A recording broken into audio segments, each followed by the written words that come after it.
श्योपुर जिले के सहसराम गांव में गुरुवार सुबह एक सनसनीखेज घटना सामने आई।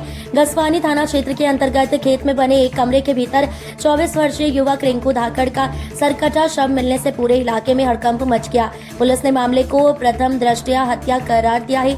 आशंका जताई जा रही है कि अज्ञात आरोपी ने कुल्हाड़ी से वार कर इस जघन्य वारदात को अंजाम दिया। प्राप्त जानकारी के अनुसार रिंकू धाकड़ बुधवार रात रोज की तरह खेत पर बने कमरे में सोने गया था। गुरुवार सुबह काफी देर तक बाहर न आने पर परिजनों को शक हुआ और उन्होंने उसकी तलाश शुरू की। कमरे का दरवाजा अंदर से बंद था। जब दरवाजा खोला गया तो भीतर रिंकू का शव पड़ा था, जिसका सिर धड़ से अलग था।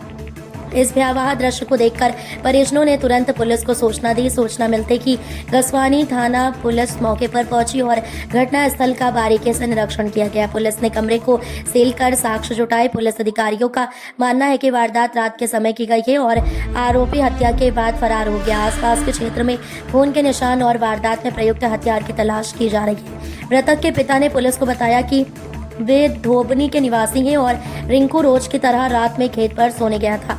उन्होंने फिलहाल किसी पुरानी रंजिश से इनकार किया है। पुलिस पुरानी दुश्मनी, आपसी विवाद और लूट समेत सभी पहलुओं को ध्यान में रखकर जांच कर रही है। गुरुवार को पुलिस ने शव को कब्जे में लेकर पोस्टमार्टम के लिए भेज दिया है। पोस्टमार्टम रिपोर्ट आने के बाद आगे की कार्रवाई की जाएगी।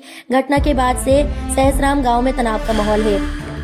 इस संबंध में गसवानी थाना प्रभारी रीना राजावत ने बताया कि मृतक के पिता द्वारा रात करीब 12 बजे सूचना दी गई थी। सूचना पर तत्काल पुलिस मौके पर पहुंची। मामला दर्ज किया गया और शव का पोस्टमार्टम कराकर परिजनों को सौंप दिया गया है।